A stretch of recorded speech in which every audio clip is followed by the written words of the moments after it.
is telling every woman in the country that you are part of an undeserving class. It kills women.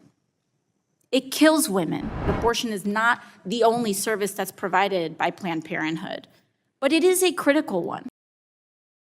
We've got a couple great AOC clips of her just torching Republicans and their attempts to defund Planned Parenthood and these tax cuts they're pushing through. So leave us a like on the video. It helps the video get out there, boosts us to the algorithm, and the video grows tremendously as a result. And let's otherwise get right into the takedown. Imagine what it feels like as a woman to have healthcare and clinics that are dedicated to the full spectrum of women's care be on the chopping block, because the implication is that we are undeserving. The implication here is that Planned Parenthood is being defunded because women are undeserving of the full spectrum of care that can save their life. Because as the gentlelady from Virginia noted, in states that have banned, outlawed, restricted, defunded abortion services and care, women die at much higher rates. It kills women.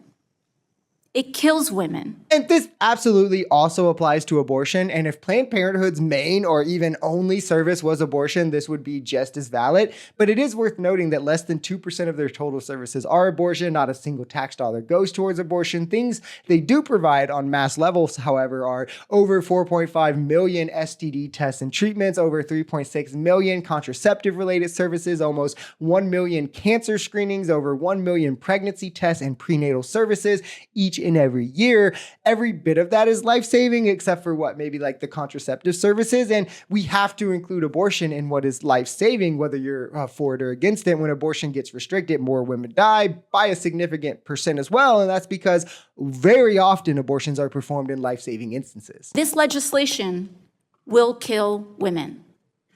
That is not a hyperbole.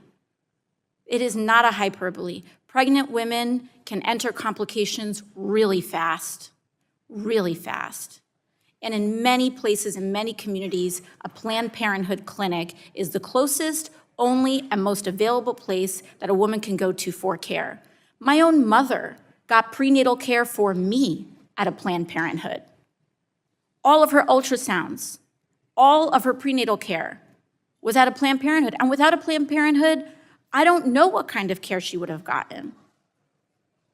Women who are menopausal are getting hormone replacement therapy, helping ease an enormous amount of pain in their life, an enormous amount of discomfort in their life. Young women are learning about the reproductive and birth control options that are available to them.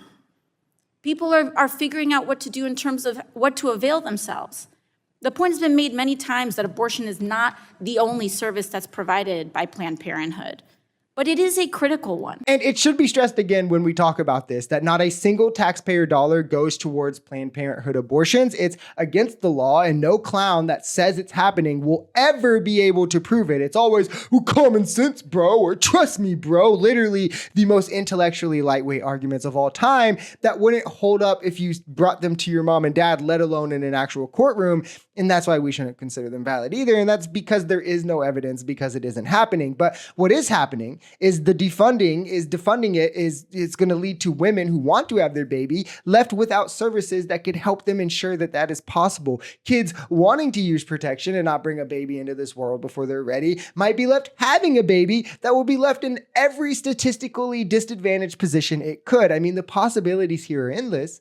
And everyone is negative. In the event where a woman's life is threatened and a D&C is the only option that you have to save her life, defunding a Planned Parenthood will take her life.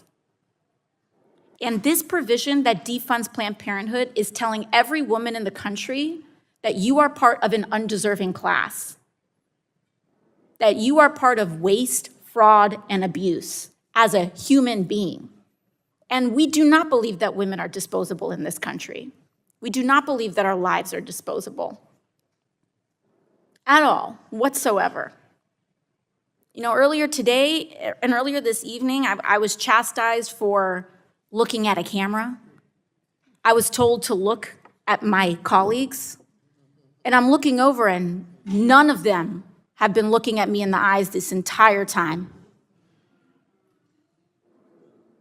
Our lives matter, and we are worthy of respect. Not only are they reducing women's health care to waste, fraud, and abuse, they're saying that that money would be better served given to the wealthy, given to Trump and Elon for a tax break on their 7th yacht. Never let these people tell you that their party values include valuing women or life, because none of this would be the agenda if any bit of that was true. They are taking away services that help breed life, that help save women, because the institution that provides them also provides abortions as a minority service, less than 2% of their services, all with private money, because, well, it's also life-saving care no matter what you think about it. In many instances, it's complete partisanship over empathy for women, caring for women in their health or their lives, or even the lives of the babies, the fetuses that are human lives that as they'll push so often, that will also benefit from the care that Planned Parenthood provides. It's further subjecting them to turmoil and just negative outcomes if they choose to be anything but these uber Christian nationalist type, like, oh, I'm so religious, I